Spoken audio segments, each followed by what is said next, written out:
Tenemos hoy un tema especial que nos va a compartir nuestra compañera Sandra Gómez, que es trabajadora social muy experimentada en la institución, ya muchos de ustedes las conocen, ellas nos apoyan con el servicio principalmente de las niñas, perdón, y del grupo de especiales.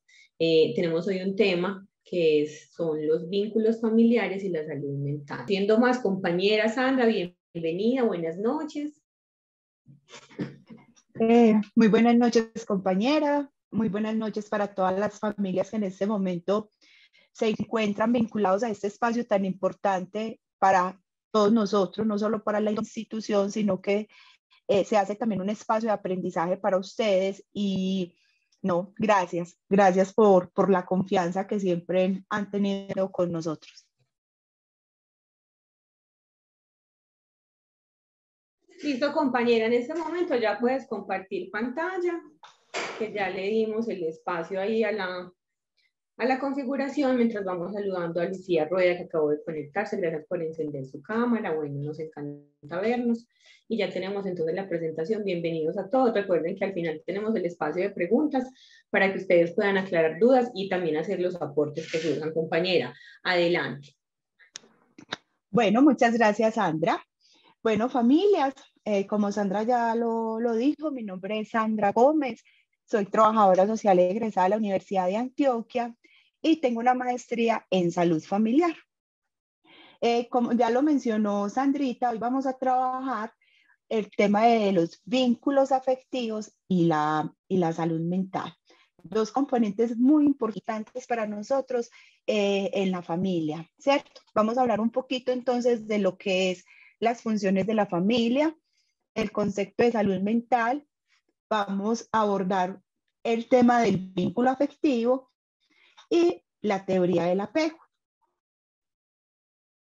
Bueno, familias, yo creo que en el tema de salud mental el concepto ya lo hemos abordado en muchos escenarios, en muchos encuentros, al igual que mis compañeros, y hoy era como un recorderis, ¿cierto? A nivel nacional, en Colombia existe la política pública de salud mental, que fue aprobada a través de la ley 1616 de 2013, y en el artículo 3 de esta política pública nos menciona que la salud mental es un estado dinámico, ¿cierto? Que se expresa en la vida cotidiana a través de los comportamientos y la interacción que tenemos de manera permanente como sujetos individuales y colectivos. Y que estas personas, o sea, nosotros como seres humanos, contamos con unos recursos emocionales, cognitivos y mentales que nos ayudan a transitar por la vida cotidiana. ¿Para qué? Para trabajar, para establecer relaciones significativas y para contribuir a la comunidad.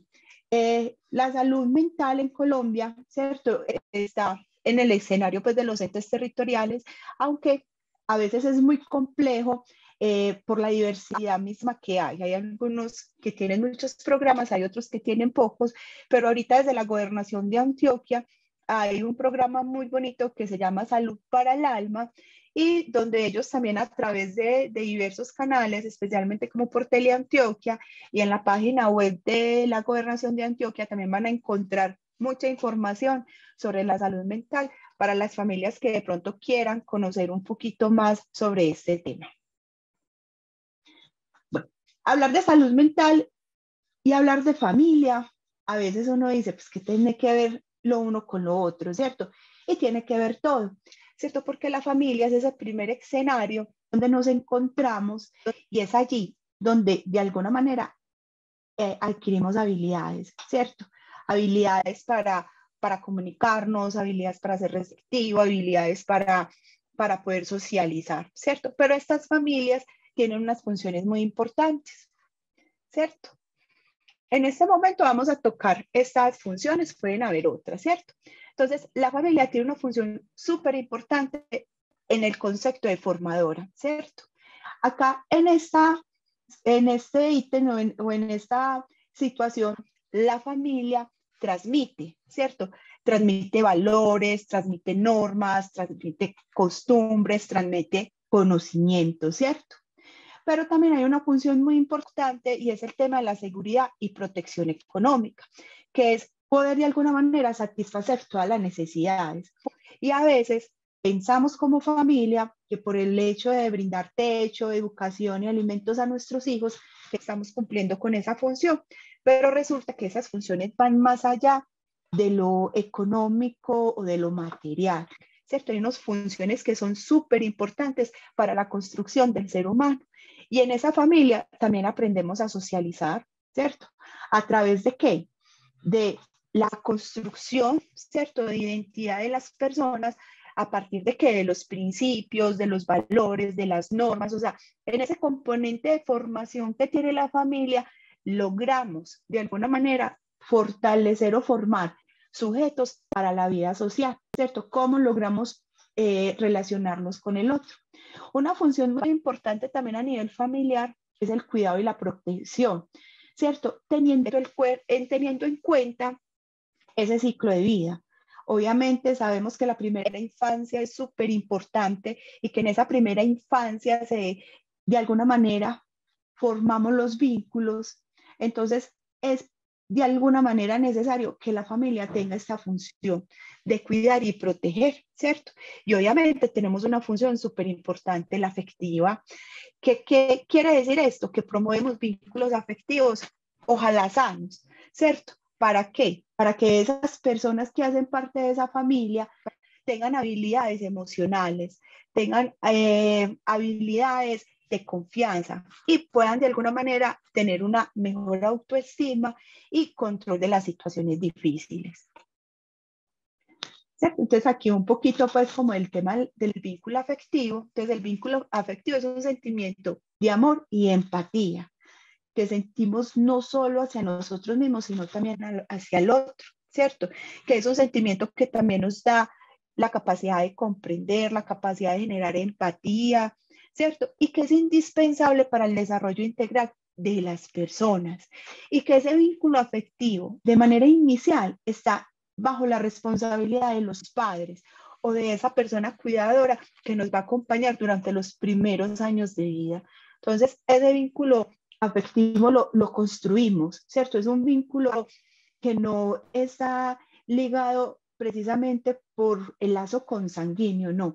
El vínculo afectivo se construye muchas veces y lo hemos encontrado, ¿cierto? Donde a nivel familiar los padres hacia los hijos es poco el afecto, ¿cierto? Pero es que ¿por qué no lo vas a querer si eres el papá? ¿Cierto? No hay ese vínculo. Entonces el vínculo se construye. El vínculo no se hace solo porque es mi papá, mi hermano, mi tío, no. Se construye a través de diferentes escenarios que nos permite compartir con el otro. Aquí hablamos, familias, de que ese vínculo seguro en la infancia, o sea, esos primeros años de vida son cruciales, cruciales para fortalecer los vínculos afectivos, ¿cierto? Y que nos va a permitir, cuando ya seamos grandes, adultos, tener relaciones más sanas. ¿Por qué? Porque esos vínculos sanos que se construyen nos van a fortalecer el tema de la seguridad, el tema de la confianza, el tema de la autoestima, cómo me relaciono con el otro. Pero cuando esos vínculos afectivos son inseguros, contribuye a la inseguridad, a la falta de autoestima y de confianza. Entonces, ¿qué puede pasar en esta situación? Que esa persona, cuando sea adulta, puede que las relaciones afectivas sean poco sanas. Entonces, mire, familias, la relación tan importante de los vínculos afectivos con la salud mental. ¿Qué tienen que ver? Sí, mucho, ¿cierto? Y por eso a nivel institucional, y usted lo conoce, nuestro mapa de procesos, el etapa 1, etapa 2, ese caminito que vemos en algunos espacios, habla de tres sujetos muy importantes: la familia, el paciente y el equipo terapéutico. Pero entonces mire dónde ponemos la familia, ¿cierto? La ponemos en un lugar igual que el resto. ¿Por qué? Porque es sumamente importante la familia para el cuidado de la salud mental. Y hay unos beneficios, claro, como en todo, ¿cierto? Hay unos beneficios de poder tener unos vínculos seguros, unos vínculos afectivos sanos, ¿cierto? Y ¿Qué va a pasar si yo tengo vínculos seguros a nivel familiar y a nivel social?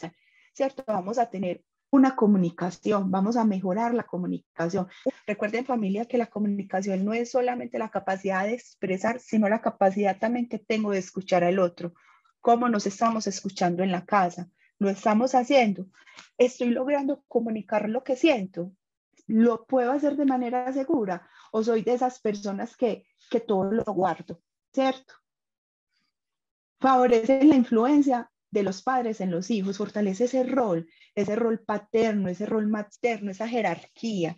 Recuerden que la familia es muy importante, la jerarquía. Los papás no van a estar a la par con los hijos, ¿cierto? Porque los papás tienen una función muy importante y es liderar y es promover unas pautas de crianza, ¿cierto? Poder organizar a nivel familiar unos escenarios de protección para todos los integrantes de la familia. Los vínculos seguros, los vínculos afectivos seguros aportan confianza, seguridad y fortaleza en los niños y en las niñas, que cuando sean adultos se van a reflejar en tener muy buenas habilidades sociales. Contribuyen a una autoestima sana, ¿cierto? A veces hablamos mucho del tema de la autoestima, ¿cierto? Y queremos que una chica ya adolescente, un adulto, mejore su autoestima cuando eso viene desde los vínculos, desde ese vínculo primario que tuvo con sus padres, con su cuidador, con sus hermanos. Se forman bases seguras para futuros vínculos. Si mi entorno familiar tiene unos vínculos afectivos seguros, firmes, esa persona cuando sea adulta en el futuro va a tener mucha facilidad de vincularse con el otro, ¿cierto? Desde una manera positiva, desde el respeto, desde la comprensión, desde la empatía. Otro beneficio de los vínculos seguros es que ayudan al desarrollo afectivo, social y cognitivo del niño, ¿cierto? A un desarrollo integral sano de las personas. Recuerde que cuando hablamos también de personas o de seres humanos, hablamos también de un entorno biopsicosocial, que es que no es solo el tema biológico, sino también lo que tengo en mi mente, lo que tengo a nivel social. Entonces, cuando esa familia logra ser un entorno protector, con vínculos afectivos seguros, créanme en familias que vamos a tener hijos y personas empoderados en su desarrollo de vida. Pero también, si estos vínculos a nivel familiar no son muy sanos, también va a haber unos efectos negativos. ¿Cuáles son uno de los efectos negativos? La comunicación familiar se vuelve conflictiva, incluso inexistente. Muchas veces vivimos bajo el mismo techo, pero ni siquiera nos hablamos, ¿cierto? No nos escuchamos, no expresamos, ¿cierto? ¿Por qué? Porque nuestras bases de los vínculos del uno con el otro a nivel conyugal, la relación que tengo con mi pareja, mi rol paternal, mi rol maternal, la relación de los hermanos, ¿cierto? ¿Cómo están esos vínculos? Que de alguna manera la comunicación no es muy sana. Las relaciones se caracterizan por desconfianza y miedo. Entonces desconfiamos del otro, nos da miedo hablar, nos da miedo expresarnos, nos da miedo de alguna manera hasta sentir la emoción que en ese momento nos pueda estar generando, simplemente porque no es un lugar de confianza para nosotros. Se forma autoestimas inseguras, ¿cierto? Y esa autoestima, de alguna manera, es la puerta que yo tengo para no solo socializar y relacionarme con el otro, sino para creer en mí misma, ¿sí? En que lo que estoy haciendo lo puedo hacer y que es algo por lo cual yo puedo alcanzar, ¿cierto? Poder establecer metas y tener la confianza de que los voy a poder alcanzar. Favorecen las ideas y pensamientos negativos en cuanto a las relaciones interpersonales. Mis relaciones con los otros no es muy sana, ¿cierto? O de alguna manera las relaciones las hago desde la dependencia emocional. Entonces, miren familia los efectos negativos cuando de pronto no tenemos esos vínculos afectivos sanos y seguros a nivel familiar. Se perjudica el desarrollo afectivo y social del niño. y contribuye al establecimiento de relaciones conflictivas en el futuro. Y son patrones que se tienden a repetir, ¿cierto? Entonces, a veces encontramos muchas familias que dentro de sus procesos terapéuticos repiten patrones, ¿cierto? Porque esas bases de los vínculos afectivos, de esa comunicación, de esa confianza, no estaban muy estables.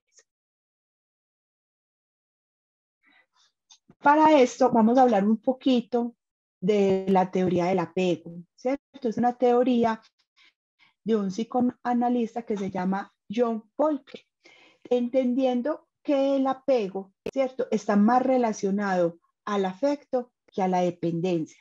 A veces escuchamos que es un apego negativo, que es un apego que no es sano, ¿cierto? Pero que cuando nos referimos a eso, a esos términos, hablamos más de dependencias emocionales. El apego está más relacionado, familias, al tema del afecto, a la manera en la que yo me relaciono con el otro. Y esta persona de alguna manera trabajó mucho en ese tema del apego, ¿cierto? Y los clasificó en 4 apegos, por así decirlo. Y de alguna manera nos dio a entender, ¿cierto?, las consecuencias negativas cuando estos apegos o estos vínculos afectivos no son seguros y no son estables a nivel familiar. Entonces empezamos por el apego seguro, ¿cierto? Que es el ideal, el que quisiera que todas las personas tuvieran, ¿cierto? Y que se hace sumamente importante en los primeros años de vida, ¿cierto? Entonces el apego seguro es cuando ese niño y esa niña se siente protegido, ¿cierto? Y que esos cuidadores, esos progenitores no le van a fallar. Proporcionan seguridad por parte del cuidador, ¿cierto? Y establece una comunicación y un contacto de manera permanente con ese menor o con esa persona. Cuando una persona crece con un apego seguro, no tiene dificultades para unirse íntimamente a otras personas y no les provoca miedo el abandono. Es decir, pueden llevar una vida de adulta independiente, ¿cierto? Entonces, de alguna manera, cuando vemos personas muy seguras, muy independientes, con capacidades para relacionarse con el otro, posiblemente estuvo en un entorno o tuvo un apego seguro con esos primeros cuidadores. Y un valor muy importante desde el apego seguro es que los niños se sienten validados emocionalmente y seguros para relacionarse con los que los rodean. Y esto es algo que nosotros hemos trabajado mucho a nivel institucional y sobre todo con los pacientes y con las pacientes de salud mental, validar las emociones. ¿Cómo valido las emociones? Desde la escucha y desde la comunicación. Entonces, esto hace parte de que ese vínculo que yo tengo con esa persona de mi familia sea un apego seguro. Está el apego ansioso o ambivalente, ¿cierto? Este tipo de apego es el que está y no está. Entonces, hoy soy muy cuidadora, pero mañana no soy tan cuidadora, ¿cierto? Y este tipo de apego genera una ambivalencia emocional, genera angustia. Este tipo de apego, el niño no confía en sus cuidadores y crece con una sensación de incertidumbre y de inseguridad, precisamente debido a la inconstancia o inconsistencia de los cuidadores. Tienen una ambivalencia en el cuidado, ¿cierto? Estos niños tienen miedo tienden a presentar miedo, tienden a tener una angustia grande ante las separaciones y también suelen tener dificultades para calmarse cuando ese cuidador, ese papá o esa mamá aparece. Mantienen en la mira a esos cuidadores, a ese papá y a esa mamá que no se les puede perder, viven con una angustia de que no desaparezcan, ¿cierto? Creo que si lo ponemos en la mente podemos ver o imaginarnos situaciones parecidas en nuestro entorno familiar, con el hijo, con el sobrino, con el nieto, con el hijo de la amiga, ¿cierto? Que son esos niños que están siempre vigilantes, precisamente por temor a alejarse de esa figura de apego. ¿Por qué? Porque tienen un apego que es ansioso y ambivalente, no es un apego permanente.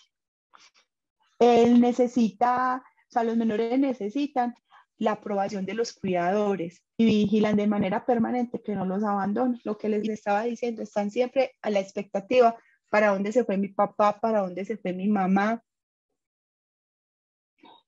Son más tensos, por así decirlo, un poco menos relajados, ¿cierto? En el momento como de explorar, como de alejarse de esa figura de apego.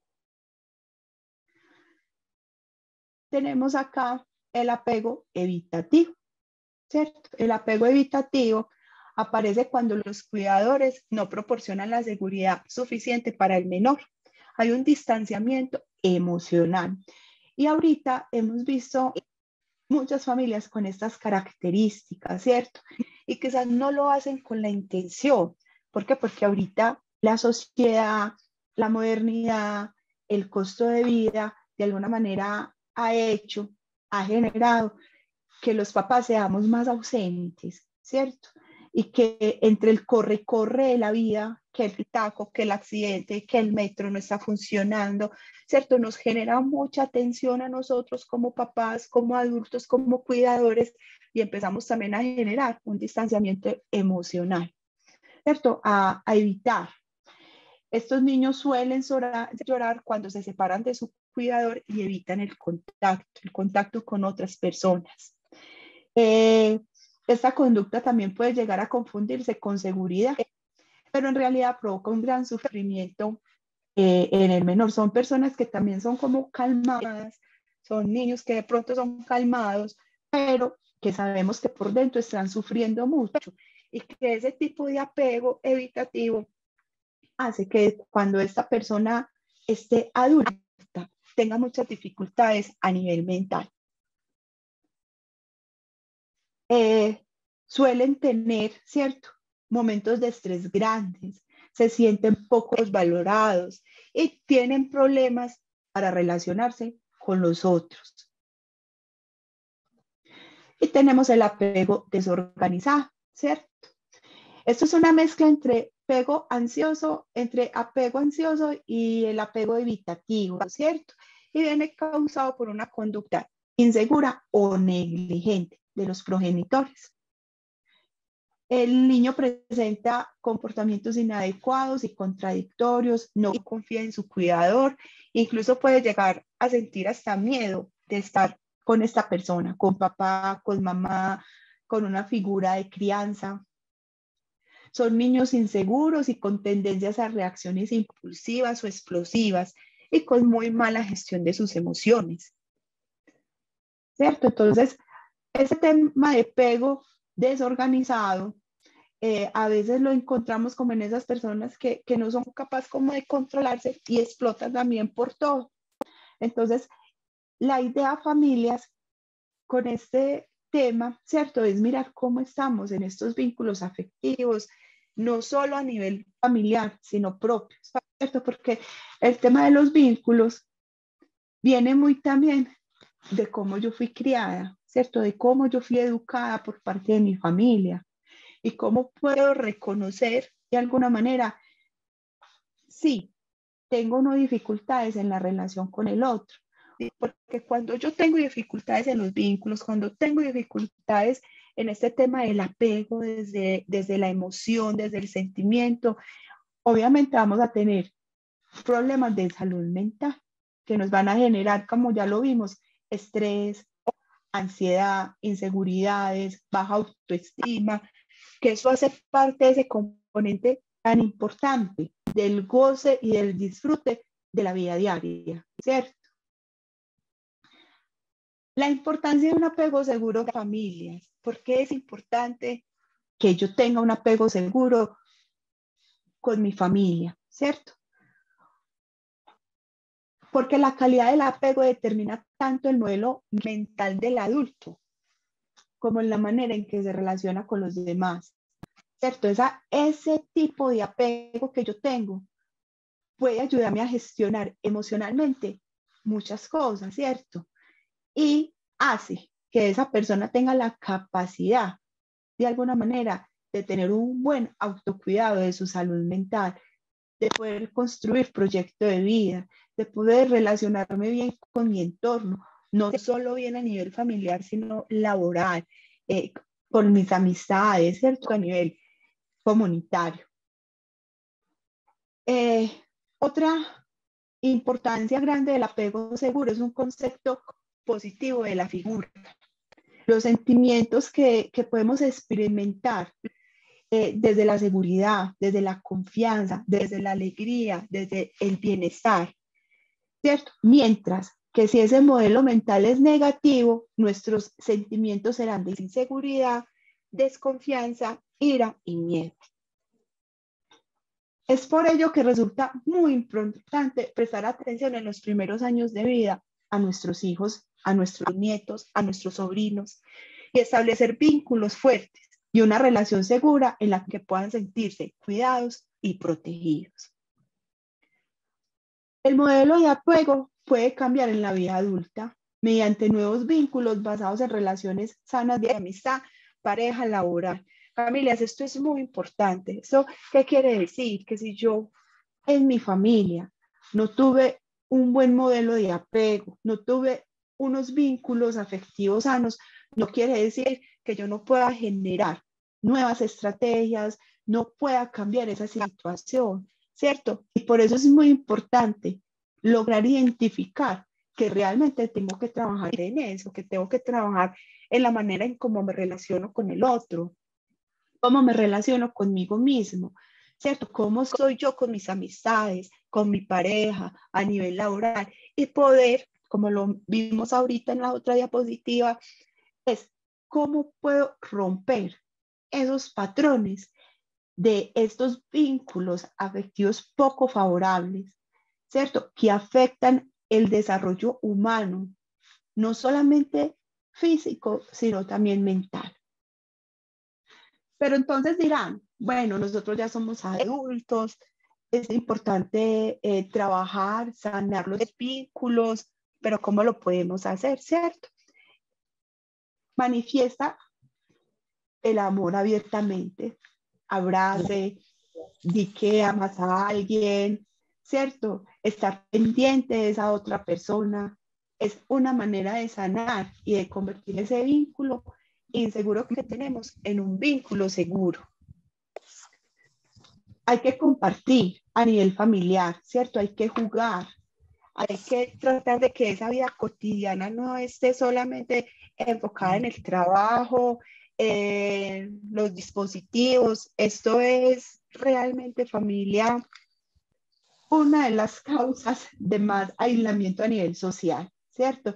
Entonces, si vamos a compartir un juego de mesa, si vamos a ver una película juntos, si podemos ir a caminar juntos, si podemos llevar a la mascota al parque, ¿cómo puedo yo relacionarme con el otro? Fomentar la comunicación familiar, súper importante. Cómo nos estamos escuchando, cómo nos estamos hablando. Muy importante, familias, poder fortalecer esa comunicación con mi pareja, ¿cierto? Con mis hijos, pero también cómo tengo esa comunicación en otros espacios, con mis amigas, con mis jefes, con mis compañeros de trabajo. Escuchar en lo que sienten y qué piensa, ¿cierto? Pero no solo lo del otro, también cómo me siento y cómo estoy pensando, porque aquí a veces también nos enfocamos tanto en la otra persona que se nos olvidamos, que se nos olvida pensar en nosotros mismos. Ser consciente de los propios sentimientos. Si en este momento yo estoy molesta, expresar, ven, espérame en un segundo que estoy algo molesta, estoy algo cansada, dame unos segundos que tuve un mal día, ¿cierto? Es una manera también de trabajar en los vínculos. Compartir situaciones, compartir experiencias, cómo nos fue, cómo nos sentimos, ser escuchados, mamá, cómo te fue en el trabajo, hijo, cómo te fue en el colegio, compartir lo más simple de de lo que pasó durante ese día. Eso nos permite mejorar la comunicación, ¿cierto? Expresar de alguna manera un sentimiento, no te preocupes, todo va a estar bien, y nos va a fortalecer de alguna manera ese vínculo que tengo con esa persona. Expresar en todo momento el afecto. Yo creo que aquí muchas de las familias ya hemos trabajado los 5 lenguajes del amor, ¿cierto? Y expresar lo que yo siento hace parte de ese lenguaje del amor, ¿cierto? Estar pendiente del otro hace parte de ese lenguaje del amor. Hacer acciones de servicio hacia el otro hace parte de ese lenguaje del amor. Pasar tiempo, como a pesar de tener una vida caótica entre el trabajo, entre las cosas de la casa, ¿cómo logro de alguna manera establecer un tiempo para ellos, para nosotros, un tiempo que sea de calidad? Como yo ahorita le mencionaba, muchas veces vivimos bajo el mismo techo, pero ni siquiera nos hablamos, ni siquiera compartimos la comida, ni siquiera estamos pendientes de ayudar, ¿cierto? A picar algo para poder compartir la comida. Entonces, la idea, familias, es poder fortalecer ese tiempo, mucho o poco que tenemos en la casa, que sea tiempo de calidad. Muestras abiertas, ¿cierto? Y afecto hacia los demás miembros de la familia, ¿cierto? A la mamá, al hermano. ¿Para qué? Para que estos niños, nosotros hablamos mucho como del tema de los niños, para que ellos vean la importancia también de expresar el afecto, de que cuando ellos puedan crecer, no tengan que crecer reprimiendo emociones, reprimiendo abrazos, reprimiendo los te quiero para otras personas, ¿cierto? ¿Qué tan frecuente le decimos te quiero a nuestros padres, a nuestros abuelos, a las personas que nos rodean? Y reforzar gestos espontáneos de cariño, ¿cierto? El juego, el susto, cualquier travesura que podamos hacer en familia y que nos podamos reír de esa situación, ¿cierto? Entonces, mire, familias, que es importante y podemos empezar a trabajar en fortalecer ese vínculo seguro con nosotros, con el otro, y que a nivel familiar podamos construir a partir de estos apegos, a partir de estos vínculos, personas capaces de cuidar su salud mental, que tengan habilidades para socializar con el otro, que tenga una autoestima tan grande, por así decirlo, que no le va a afectar el comentario que haga el otro compañero, ¿cierto? Sobre todo esos comentarios que nos ponen en riesgo y que lo vemos constantemente en redes sociales, que lo vemos constantemente con diferentes retos. Entonces, si nosotros crecemos y fortalecemos los vínculos, vamos a permitir que estas personas estén más seguras de sí mismas y de sus entornos. Acá hablamos, ¿cierto? Un poquito como de esas ventajas que tienen estos apegos, que hablaba pues el psicoanalista John Bowlby, y habla, ¿cierto? Que desde el apego seguro, una de las fortalezas o uno de los recompensas de poder tener un apego seguro es una muy buena autoestima, una expresión de los sentimientos y de las necesidades, no crea relaciones de dependencia. Recuerden que el apego es muy diferente a la dependencia. El apego está relacionado con el vínculo afectivo, con el afecto que yo tengo hacia el otro. No tiene miedo al abandono, ¿cierto? ¿Qué pasa con el apego evitativo? ¿Qué genera este apego evitativo en las personas?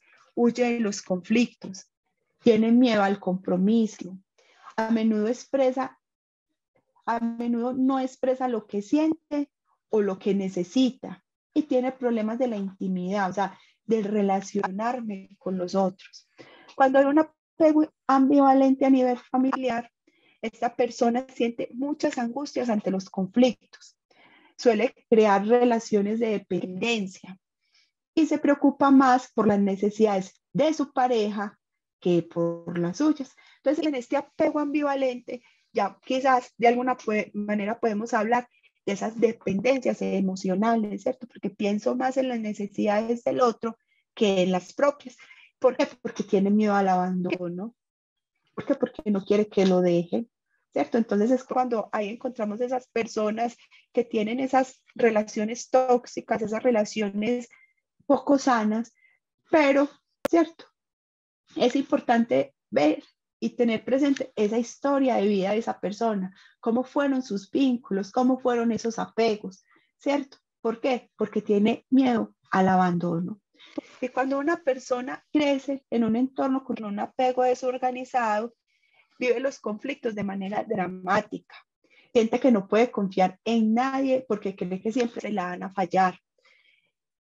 Las relaciones muy inestables entre el amor y odio. Hoy te quiero, mañana no, ¿cierto? Y también mucho temor al abandono, ¿cierto? Entonces, familias, ¿cómo estamos en esos vínculos afectivos? ¿Cómo estamos en esos apegos? ¿Cierto? Y eso es lo que de alguna manera nosotros trabajamos dentro del proceso terapéutico con sus hijos y sus hijas. ¿Cómo fueron esas relaciones? ¿Cómo fueron esas pautas de crianza? ¿Cómo ha sido esa comunicación? ¿Cierto? Y por eso tenemos las intervenciones, por eso se recomienda la terapia, para poder, ¿qué? Trabajar todas estas situaciones y no repetir patrones, ¿cierto? Y a medida en que vamos sanando esos vínculos, vamos sanando esos apegos, voy fortaleciendo a nivel familiar la convivencia, el amor, y a nivel mental tengo más habilidades para estar en el entorno que sea, ¿cierto? Si mi trabajo me genera mucho estrés, voy a tener habilidades para manejar eso. Entonces, la invitación, familias, hoy es a eso, a pensarnos cómo estamos afectivamente. ¿Cuántas veces escuchamos de las personas que vivimos? ¿Cuántas veces nos escuchamos decir, los quiero? ¿Cada cuánto nos abrazamos? ¿Cada cuánto preguntamos cómo están? ¿Cada cómo? O sea, ¿cómo nos estamos escuchando? ¿Cierto? Y es algo que se puede trabajar. El hecho de que yo esté hoy en una situación a nivel emocional, a raíz de no tener unos vínculos sanos, unos vínculos seguros, unos apegos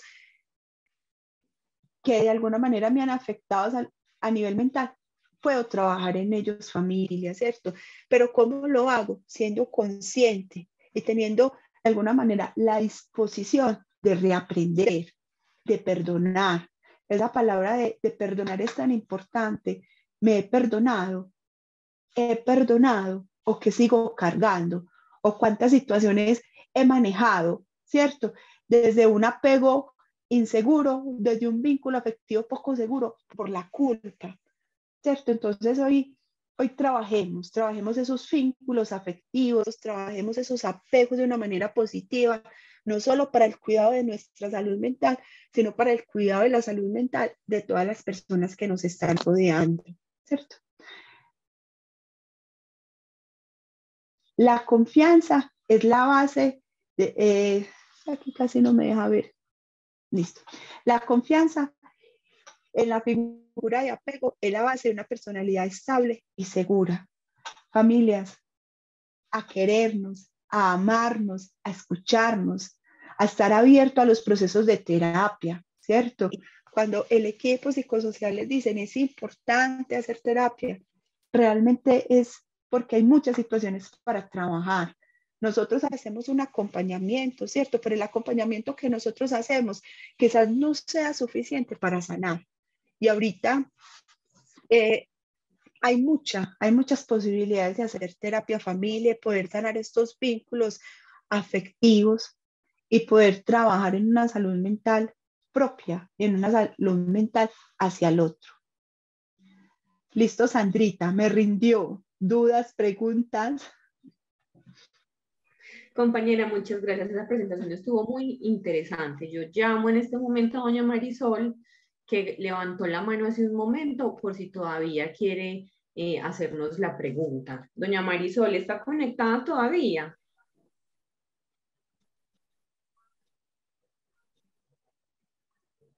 No, bueno. Doctor Eric, buenas noches.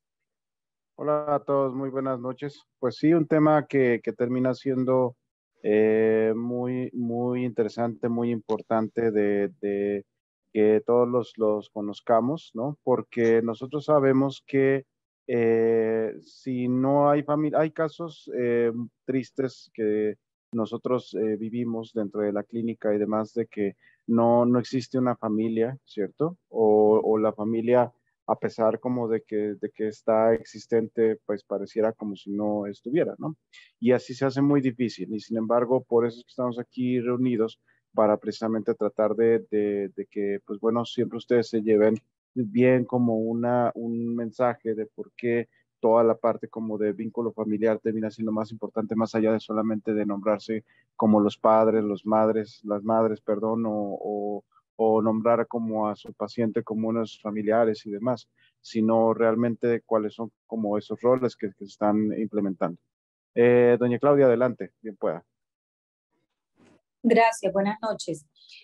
Sandra decía que por lo menos si no se había crecido con un vínculo seguro, se podía en el transcurso de la vida crear vínculos seguros con pareja, con compañeros de trabajo, etcétera. Pero también puede pasar lo contrario, ¿no?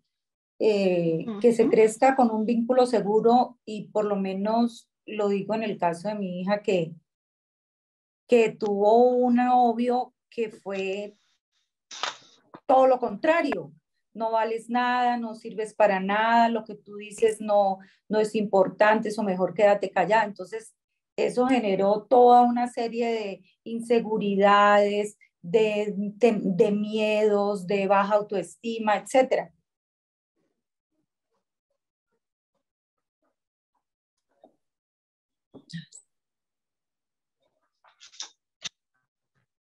Doña Claudia, sí, a veces nos puede pasar, ¿cierto? Pero si nos devolvemos un poquito a las presentaciones, ¿cierto? Hay que mirar también, porque nosotros a veces como papás creemos o tenemos el imaginario de que tenemos unos escenarios muy positivos y muy seguros a nivel familiar, ¿cierto? Pero ¿qué pasa también cuando hay una sobreprotección, ¿cierto? A veces esa sobreprotección también nos genera inestabilidad, ¿cierto? Y quizás en ese momento su hija tuvo un apoyo importante a nivel familiar, pero quizás muy burbujita, ¿cierto? Donde siempre pensamos en que no le pase nada, que no le digan nada, ¿cierto? Y quizás ahí cometimos un error y dejamos una persona frágil frente a estas situaciones, ¿cierto? Por eso nosotros también dentro de los procesos terapéuticos que tenemos en la institución, hablamos mucho de la frustración, ¿cierto? A veces también hay que frustrar un poquito a nuestros hijos y a nuestras hijas y sobre todo en ese primer escenario primario, ¿cierto? Para precisamente aprendernos a relacionar con el otro. Pero de ahí también es importante, doña Claudia, la importancia de que su hija logre reconocer e identificar que ese apego que tuvo o que tiene con esa persona no es un vínculo sano, ¿cierto? Y logre de alguna manera hacer proceso con ella misma, porque pueden pasar muchas cosas. Es que la relación de padre y madre se fractura de una manera simple, el solo hecho de no haber ido a la presentación de baile, ¿cierto? De quizás en algún momento mi mamá llegó cansada, ofuscada y no escuchó algo importante que tenía que decirle. Pero precisamente, doña Claudia, es muy importante que ahorita esas situaciones o esas falencias que hay con su hija la apoye, le diga, hija, todo está bien, ¿qué necesitas? Ven, es importante ir a terapia. ¿Para qué? Para poder ir sanando esos vínculos que ella está teniendo con los otros desde un aspecto negativo. Pero Sandra, por ejemplo, ¿hasta qué edad puede decir uno quedó fortalecido el vínculo seguro con mi hija? Porque por decir algo, el papá se fue a trabajar fuera de la ciudad, nos quedamos nosotros y para ella, y ella tenía 12 años, y para ella eso fue terrible y la afectó muchísimo, pero ya tenía 12 años. Entonces, el papá no nos abandonó, el papá no nos comunicábamos, viajábamos, etcétera. Entonces, pero a ella le afectó mucho. Entonces, digo, ¿hasta qué edad se considera que el vínculo quedó fortalecido de una manera segura? Sí, igual es que uno a los 12 años, ¿en qué etapa está? En la adolescencia, ¿cierto? Que es una etapa difícil para todos, muy, muy difícil, ¿cierto? Pero podría yo decir, desde mi desconocimiento, porque eso realmente no es mi área, que ese fortalecimiento, ¿cierto? Que yo puedo hacer en la otra persona va muy ligada también como al desarrollo biológico y neurológico que tenga la persona, ¿cierto? En Estados Unidos, por ejemplo, la mayoría de edad se hace a los 21 años, porque se considera que a esa edad hay un desarrollo más grande a nivel neurológico, ¿cierto? Que tiene más capacidad de tomar decisiones, ¿cierto? Mientras que aquí en Colombia es a los 18 años. Entonces, eso también depende como de ese desarrollo que tenga esa otra persona frente a hasta dónde, ¿cierto? Hasta dónde su niña va a seguir siendo su niña, ¿cierto? Sí, o de pronto también era otro tipo de vínculo con él y por eso le afectó tanto. Sí. Es posible. Sí, Sí, doña Claudia, es posible. Sí, yo complementando esto, hay que tener en cuenta que esto es un trabajo continuo, ¿cierto? No es, digamos, como que el vínculo ya lo hice, lo formé en la época de la infancia, adolescencia, ya, no. O sea, esto es de día con día, año con año, ¿cierto?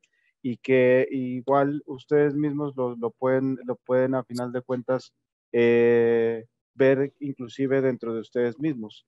Muy seguramente ustedes no se comportan con sus papás, los que todavía tienen la fortuna de tenerlos y demás, ¿cierto? Y si no, a lo mejor piensen en los últimos años de vida de sus padres, ¿cierto? Muy seguramente no se comportaron de una manera similar con sus papás que como lo hacían cuando ustedes eran adolescentes, cuando ustedes eran adultos jóvenes y demás en ese sentido, porque todo el trabajo vincular se va trabajando todo el tiempo, ¿cierto? Uno va creciendo, uno va madurando, uno va entendiendo, ¿cierto? Uno va a final de cuentas también teniendo como su propio trabajo, ¿cierto? Entonces es una parte como de un vínculo como muy, muy constante, ¿cierto? Si ahorita hay un conflicto, un problema por la situación de que, bueno, es que mi papá nos abandonó cuando teníamos 12 años, cuando la realidad no es así, ¿cierto? Muchas veces hay que tener paciencia, ¿cierto? Trabajar definitivamente, o sea, entrar esa parte como de terapia, pero también tener paciencia, ¿cierto? A que llegue también la madurez, a que llegue también la edad adulta, que se abran como diversas perspectivas también, que se abra más el campo de visión de la gente, que se tengan mayores conocimientos y demás, ¿cierto? Para, pues bueno, poder solucionar como eso.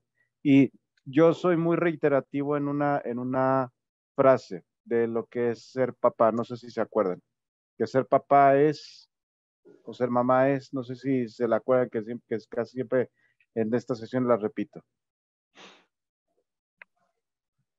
Bueno, que ser Para toda la papá vida. para toda la vida, pero no solamente eso, es ser papá es estar destinado a siempre estar preocupado, ¿cierto? Ser papá es siempre estar destinado a no ser suficiente, ¿cierto? Ser papá es estar destinado a estar equivocado, ¿cierto? O a equivocarse, ¿cierto? Y eso es importante ahí tenerlo, ¿cierto? Porque nos habla a nosotros como de nuestros seres humanos y que nosotros somos lo que hacemos de nosotros con lo que hicieron de nosotros, con lo que hicieron a final de cuentas con nuestros padres. Vamos a llegar como padres hasta un punto, ¿cierto? Todo lo demás le termina correspondiendo también como al hijo en cuestión, ¿cierto? Y llegará el momento que le tocará a esa hija, ¿cierto? Determinar qué fue lo que pasó con él, qué fue lo que pasó con el papá, pero ya como por ella misma. ¿Listo? Bueno. Voy a darle primero la palabra a Ligia que quiere comentar a nuestra psicóloga en Calasanz y ahorita le doy la palabra a doña Dora. Adelante, Ligia.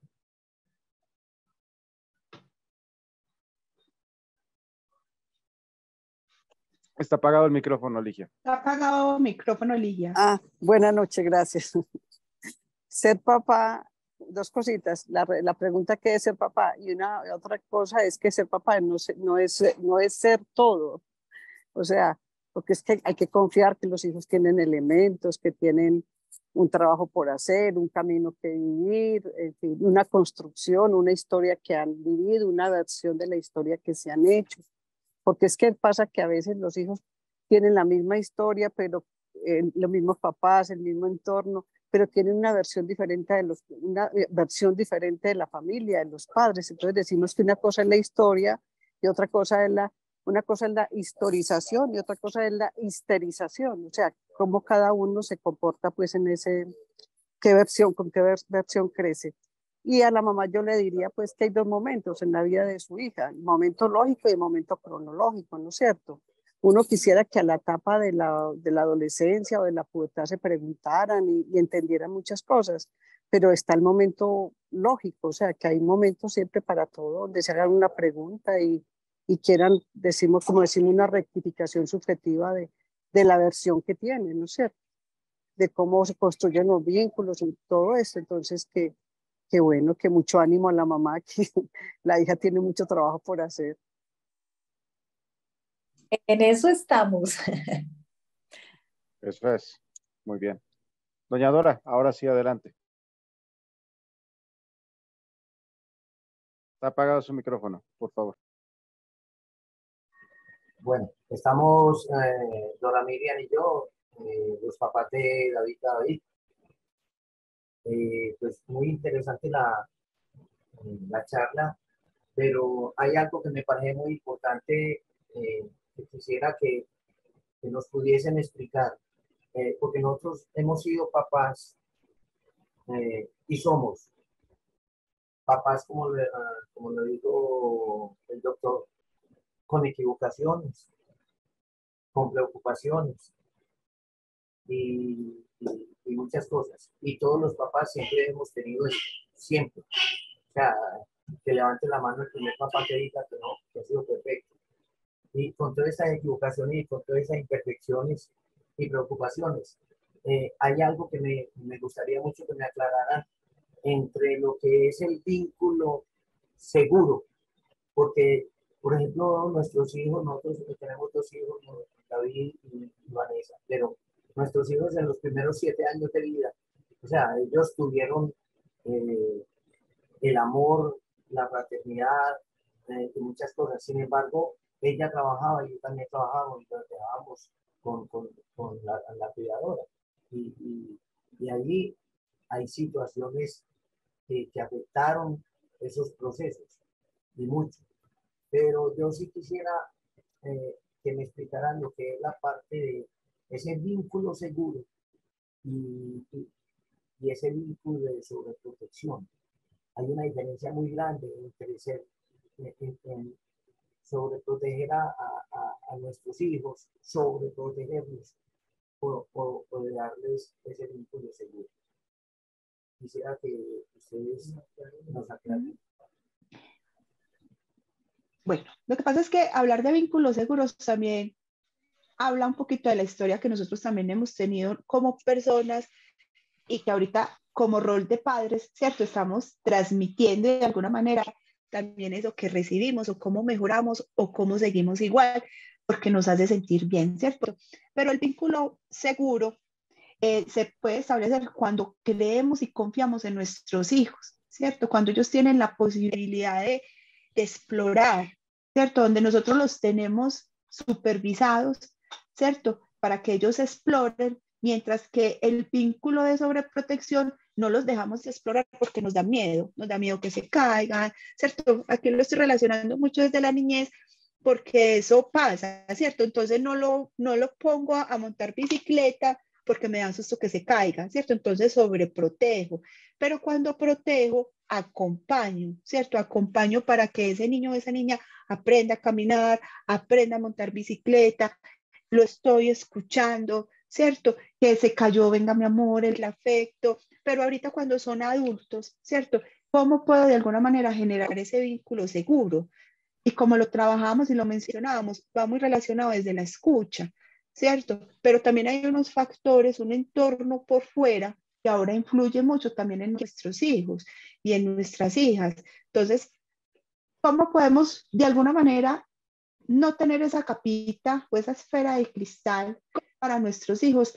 Y es permitiéndoles crecer, permitiéndoles equivocarse, es permitiéndoles que tengan de alguna manera errores, ¿cierto? Que hizo la cartelera y no quedó perfecta, pero la cartelera que hizo, ¿cierto? Porque a veces también construimos hijos que quieren que seamos perfectos y todo muy bien mientras los acompañamos en el colegio, mientras los acompañamos en la escuela, pero en la universidad ya no los podemos acompañar. Entonces ahí es donde está esa ambivalencia entre generar esa persona segura que va a confiar en él, pero también esa persona insegura donde ya va a estar en otro escenario, donde va a sentir mucha inseguridad porque los papás no están.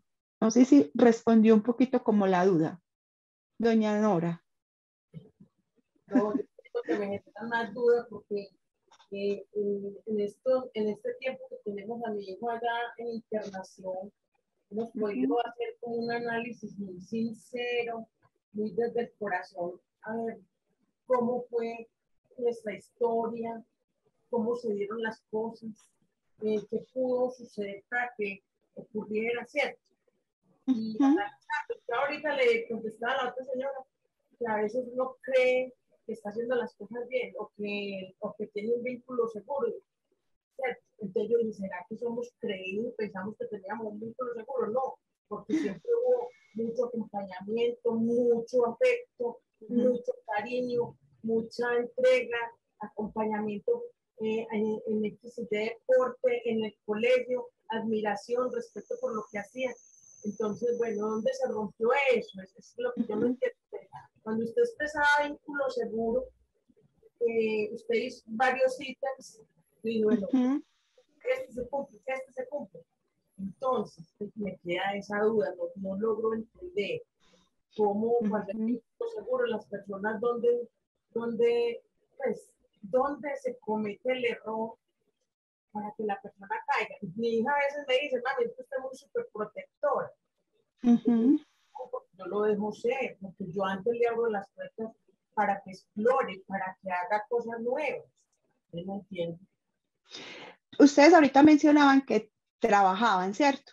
Y que hubo una tercera persona, ¿cierto? Que acompañó el cuidado. Hay que mirar también cómo fue esa relación con esa otra persona, ¿cierto? Cómo era ese escenario de cuidado bajo esa otra persona, ¿cierto? Si fue acompañado por los abuelos. Ustedes saben que los abuelos a veces somos un poquito, es que somos, yo todavía no soy abuela, gracias a Dios, pero los abuelos son más alcahuetes, ¿cierto? O todo lo contrario, es una cuidadora sin vínculo a nivel familiar, entonces de pronto quizás todo lo contrario, no hay realmente un afecto muy directo, sino un rol realmente de cuidador, ¿cierto? Está aquí, no está, ¿cierto? Entonces ahí también habría que mirar durante el desarrollo y los diferentes escenarios, o en esos puntos claves de quiebre de su hijo, ¿qué pasó? ¿Cierto? Que logró de alguna manera o que se logra identificar en ese proceso. Y eso es lo que nosotros hacemos también desde Servir, devolvernos en esa historia familiar y de pronto lograr identificar esas fracturas que quizás nosotros no la tenemos como fracturas, pero que nuestros hijos sí, ¿cierto? Entonces, por eso es muy importante, familias, el tema de la comunicación y escuchar. Lo que yo les decía ahorita, el solo hecho de que quizás no hayan ido al partido que era importante para mí, ¿cierto? Pero aquí es muy importante analizar cómo fue esa figura cuidadora que acompañó a sus hijos mientras ustedes estaban ausentes, porque no sabemos realmente ahí qué se trabajó, qué se fortaleció con ellos. ¿Estaban unos papás pendientes? Sí. ¿Cierto? ¿Que estaban ahí? Sí. Pero a veces cualquier situación genera fractura. Entonces, por eso estamos acá, ¿cierto? Nosotros hemos hecho una catarsis en los procesos que estamos haciendo con nuestro hijo en Servir. Y con la asesoría que hemos tenido con el psicólogo, con la trabajadora social y todo eso. Y hay algo muy importante. O sea, hemos reconocido que eso es algo valioso, hemos reconocido cada uno de nosotros cuáles han sido nuestros errores. Y en esa catarsis que hemos hecho, pues nosotros tenemos que llegar a un punto y que es el punto donde cada uno de nosotros como familia tenemos que llegar. Y es, ¿cuál es hoy nuestra actitud? ¿Cuál es nuestra voluntad? ¿Cuál es nuestra constancia en el proceso? Y sobre todo la perseverancia familiar para poder avanzar en dicho proceso.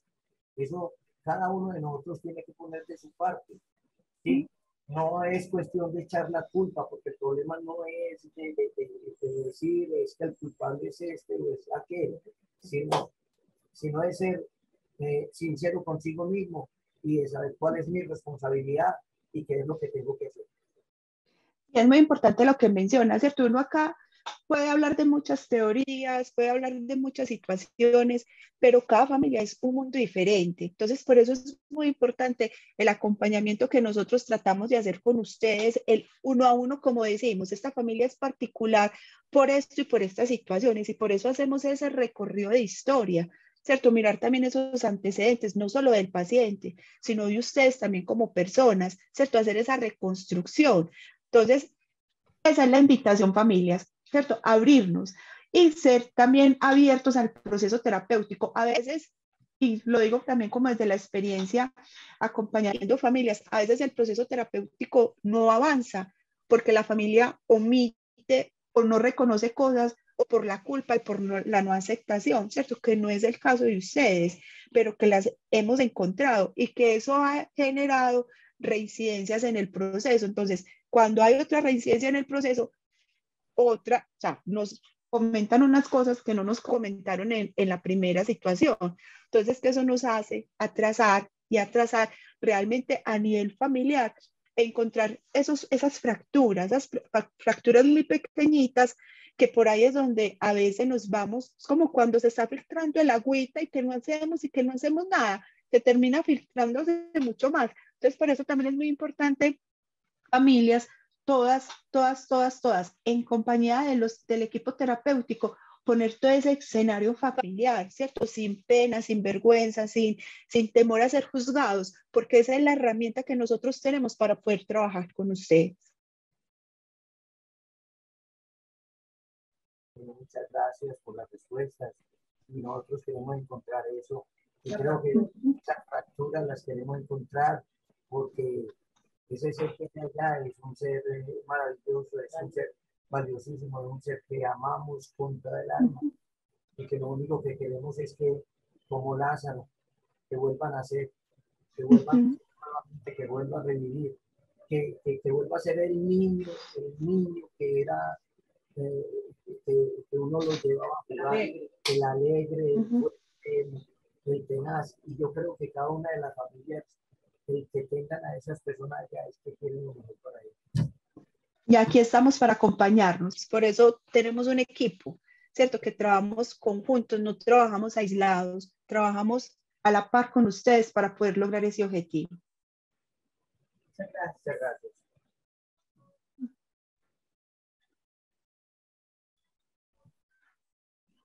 Adelante, Ligia, ¿qué quería comentar? Me parece muy bonito lo que dice el papá, pues las preguntas que se hacen y que las hace en tiempo presente. ¿Cuál es? ¿Cuál es? No es cuál fue, cuál será, sino cuál es el tiempo presente. Me parece muy bonito todas esas preguntas en tiempo presente.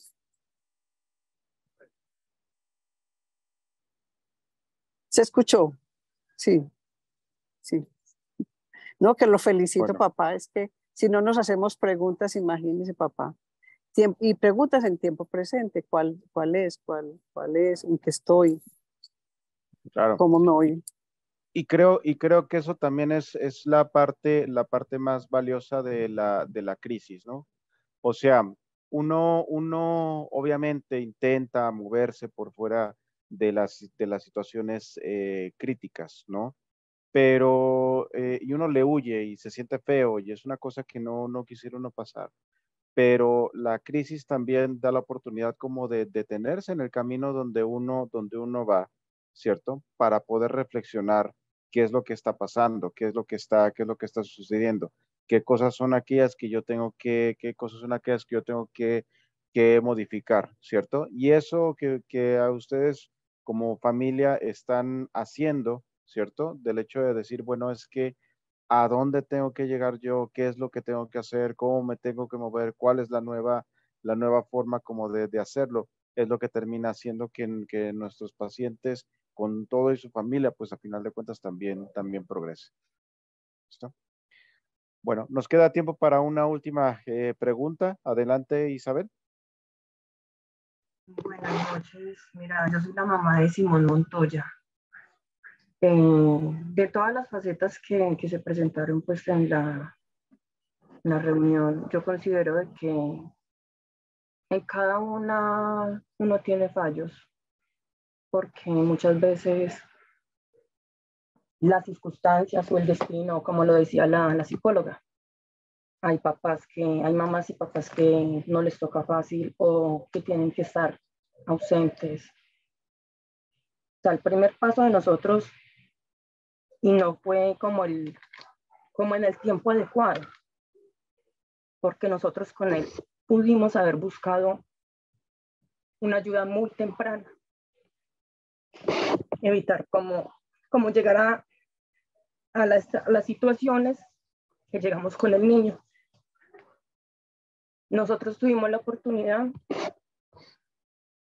por todos los procesos que hemos pasado con Simón, por todos los procesos que pasamos con mi otro niño, y que eso en sí afectó demasiado la crianza y el proceso de crecimiento de Simón, porque le tocó vivir una crianza cerca y alejada de su hermano, porque lo tenía que visitar en una clínica, porque como decía ahora la doctora, no tenía a su papá, pero sí veía a su hermano con su papá, porque yo estaba sola, porque mi mamá estaba también trabajando, porque los niños estaban, o cuando yo estaba en la clínica, Simón estaba de mano en mano de cuidadores diferentes, porque la situación no fue fácil. Entonces, a veces hay circunstancias que uno, directa o indirectamente, lo obligan a seguir, no un patrón, sino una vida como uno no considere que esté bien, pero sí es la que uno está tratando de sacar adelante. A mí me duele mucho hasta en el momento en que está el niño, porque ya yo perdí un hijo, son 8 meses de los que yo enterré ya a mi hijo, y el día que mi mamá me llamó y me dice, Simón intentó cortarse las venas, atentó contra su vida, fue lo peor. Yo se lo decía hoy a mi mamá, lo peor que uno puede escuchar es que murió un hijo. Yo me veo a veces como abogada, como en un círculo en el que no salgo porque no encuentro solución, no sé cómo hacer las cosas, no sé qué camino coger. Quisiera hacer de todo por mi hijo, porque yo doy la vida por mi hijo. Yo se lo digo a él, mi razón de vivir es él. A veces uno dice, a uno le falta un hijo, ¿uno qué va a hacer? Con Simón, después de la ida de mi otro hijo ha sido difícil, porque yo no he sabido cómo hablar con él, yo no he sabido cómo hablar, yo me veo ahogada, apenas estoy como buscando la ayuda, no, yo sé que no estoy bien, y sé que el niño le ha tocado ver muchas cosas, presenciar muchas cosas que él no debería de estar pasando, porque la verdad, él ha llevado un proceso demasiado duro y ahora también le toca llevar con el proceso de un duelo y el proceso del duelo de los demás, porque no es solamente el duelo de nosotros. Yo sé que yo no he sido la mejor mamá. Yo he tratado de dar de todo por mis hijos y si yo pudiera volver a repetir todo, yo haría las cosas diferentes para que ellos estuvieran bien, para que mis hijos no tuvieran que repetir errores o circunstancias que yo pasé, a pesar de que yo nunca estuve en un hogar disfuncional, porque mi hogar siempre fue unido, pero mi papá siempre trabajó para carretera, hubo maltrato, no hubo nada que faltara, pero mi papá fue criado de una forma muy antigua y por lo mismo no reaccionaba de las mejores maneras. Entonces, yo siempre anhelé no repetir los mismos patrones, no seguir con lo mismo, no darle a mis hijos la misma crianza que me dieron a mí, que no fue mala, porque gracias a ellos yo estoy aquí adelante y gracias a ellos mis hijos han tenido muchas cosas, pero siempre anhela que mis hijos nunca pasaran mal momentos, que nunca estuvieran mal, que pasaran necesidades, que tuvieran que sufrir por culpa mía, porque yo no supe cómo educarlos, cómo criarlos, cómo darles lo mejor para que ellos estén bien, para que no tengan que pasar por estas circunstancias. Mi niño me dice que está triste. Él considera que yo no lo quiero, que yo no lo necesito, que yo no lo amo. Yo no me comunico de la mejor manera y yo sé que no tengo la mejor comunicación, pero yo haría la vida por mi hijo. Yo amo a mi hijo es todo. Y ahora que se fue mi otro hijo, muchísimo más. Yo sé que ya lo primero es uno aceptar los problemas, el proceso.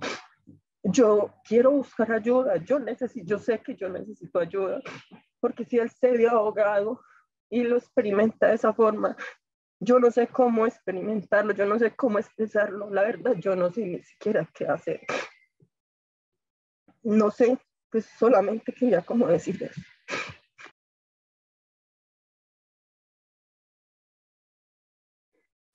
Doña Isabel, pues ya empezamos, ¿cierto? Por reconocer que necesitas ayuda, pero también es buscarla, o sea, no reconocer, ¿cierto? Es hacerlo, es tocar la puerta para que se le pueda abrir y poder recibir esa ayuda que tanto necesita, no solamente por las situaciones o sea, que has presentado como hija, sino que por esas situaciones que has tenido como mamá, ese duelo y las situaciones con Simón. Acá la primera tarea que ya has hecho, doña Isabel, de manera correcta, es lograr identificar que necesitas ayuda, ¿cierto? Y que nosotros también desde la institución estamos para acompañarla, para orientarla, para asesorarla.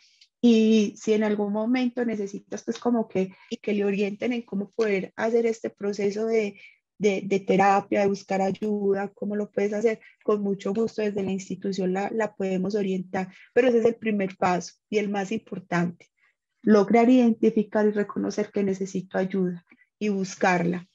Doña Isabel, no, muy valiente pues por expresarnos esa angustia que hoy tienes como mamá y que hoy nos estás entregando, nos dejaste a Simón en nuestras manos precisamente para ayudar a trabajar todas esas situaciones de Simón, pero también con usted, ¿cierto? Y que yo haré también como la devolución a mis compañeros mañana para que conozcan el grado de angustia que tiene, el grado de tristeza que también tiene para que la acompañe.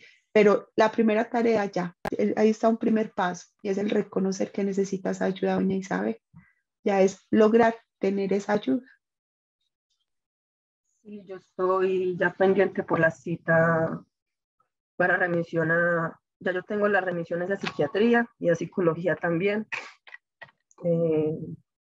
porque tuve un problema de salud muy delicado, entonces caí al hospital, allá me medicaron, los medicamentos no me sentaron bien, yo los suspendí. Ya entre todo eso pasó lo que pasó con Simón, no he vuelto al hospital. Sí estoy esperando la remisión nuevamente para psiquiatría y psicología, porque sí, yo sé que yo no estoy bien. O sea, me interesa más que todo, es por el niño. Yo necesito que él esté bien, que él tenga ganas de vivir. Pero ahí es muy importante también, doña Isabel, en esa remisión, ¿cierto? Mencionar que suspendió el tratamiento farmacológico para mirar qué pueden hacer y hacer un cambio, ¿cierto? Porque si le cayó mal, y eso es lo que nosotros también hacemos en la institución y es lograr sensibilizar y educar a las familias sobre la importancia de la adherencia al tratamiento farmacológico, ¿cierto? Entonces sí es muy importante que recibas ese acompañamiento desde el área profesional de psiquiatría, mencionar como las dificultades que tuvo con los antiguos medicamentos para que el psiquiatra le pueda de alguna manera hacer un ajuste que le permita estar bien, pero también acompañado de terapia, no solo desde el medicamento, sino también desde la terapia, ¿cierto? Donde puedes trabajar muchas de esas situaciones emocionales que estás presentando en este momento. Sí, Y también creo que es bien importante, doña Isabel, ¿cierto? Que tenga muy presente que la enfermedad mental, ¿cierto? Es básicamente como si nos pusieran una nube en los ojos, como si nos taparan como una cantidad como de visión y sobre todo hablando de depresión y demás. Observar más allá, a final de cuentas, que solamente lo que se está sintiendo.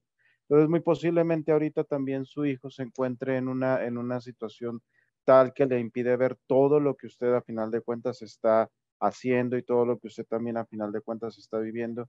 Y de ahí toda la cuestión de la necesidad como del tratamiento. Es verdaderamente muy duro escuchar la cuestión de saber que el hijo de uno no es feliz, que saber que el hijo de uno llega a pensar que su vida no vale nada, ni mucho menos, o que realmente siente en estas situaciones de que no es querido como por parte de ustedes. Lo tengan muy en cuenta que ese muy posible no es que sea su hijo en total cabalidad que él, en la cual él pueda a final de cuentas estar, sino nublado por una situación de salud mental, ¿no? Por ese otro lado, ¿no? Pero ahí es muy buenos puntos los que usted menciona en donde ya está usted a final de cuentas observando las falencias que usted ha tenido, ¿cierto? Como yo les decía, ser papá es siempre equivocarse. O sea, usted, a pesar de los procesos que pasaban y que pasaron con su anterior hijo y demás en este sentido, no sabía muchas cosas, ¿cierto? No se le puede culpar al ciego por no ver tampoco. No sabía muchas cosas, usted tenía las cuestiones con las que había a final de cuentas crecido, con las que le habían a final de cuentas educado, y por eso a final de cuentas las ocupó y no iba a saber que iba a estar mal hasta que no sucedieron como ciertas cosas, pero ahora se está dando cuenta cómo ha tenido como ciertas falencias y está tratando como de mejorarlas. Y eso es lo que genera el crecimiento del ser humano, reconocerse como sus errores y buscar cómo ayudarlos y salir adelante. La acompañamos obviamente dentro del dolor que usted está teniendo por toda la cuestión de su hijo y demás, ¿cierto? Y vamos a apoyarla tal cual como dice Sandra. Y una última intervención con Ligia que quería comentar. Sí, me uno, doctora, las palabras que usted acaba de decir y también para decirle a la mamá que ella dijo también, ya pidió ayuda, ya habló, está hablando y habló de proceso. Tenemos que confiar mucho en los procesos, mamá, listo, en el proceso que usted va a hacer y en el proceso que está haciendo su hijo. Confío muchísimo en esos procesos. No, yo confío demasiado, por eso yo le decía al niño que me llamó. Usted tiene que entregarle todo al proceso, usted tiene que adaptarse, usted tiene que amañarse, no piensa que usted está internado, piensa que usted está en una finca donde se está pasando bien, donde usted está viendo otra cosa diferente, donde usted está aprendiendo, donde usted está alejado de su no, hábito normal, donde no es el mejor, tú allá estás comiendo bien, estás pasando bien, te están tratando mal, no mamá, te están poniendo problemas, no mamá, alguien se está metiendo contigo y yo, no mamá, y yo, mira que estás bien, te están tratando súper bien, entonces tienes que adaptarte. Ah, que es que yo extraño mucho mi casa, que es que yo extraño mucho a mi mamita. Yo, pero es que su mamita y yo vamos a estar allá siempre mientras estés allá. Yo voy a buscar ayuda por ti. Yo sé que la mamita también se va a adaptar a la ayuda. Ella también va a estar buscando ayuda. Todos vamos a buscar ayuda por ti, porque lo principal aquí es estar bien. ¿Por qué? Para ti. Él cuando me llamó estaba muy triste, pero cuando ya colgamos la llamada, que no, que él iba a adaptarse, que él iba a tratar de estar bien, a mí me tranquiliza mucho eso, pero sí me duele mucho de saber de que por muchas cosas y por muchas falencias mías, mi hijo está pasando un proceso que no debería estar pasando, porque realmente ellos no son culpables de nada, ellos no deberían de estar pasando por todo eso. Muchísimas gracias de todas maneras a ustedes y el hecho de que hayamos llegado a la clínica ha sido una gran bendición para el niño y para nosotros, porque aquí lo principal es el niño. Muy bien, muchas gracias. Y bueno, con esto terminamos por la noche por la noche de hoy. Yo igual ahí, doña Isabel, le invito directamente al hecho como de hablarlo directamente sobre toda esta sensación que usted está teniendo, sobre todo este malestar que usted está viviendo directamente con todo el equipo de atención de Simón y demás, para pues usted recibir una atención bien individualizada también en este mismo sentido, y poder también como descargar ciertas cosas, ciertas afectaciones que ahí estamos todos escuchando. También, por ejemplo, para la señora Marisol, que menciona la necesidad como de hablar con Sandra, ahí yo le sugiero, pues bueno, directamente hable con el equipo terapéutico también, para poder guiarlos también dentro de esta situación de pues la atención directamente como por trabajo social también, ¿cierto?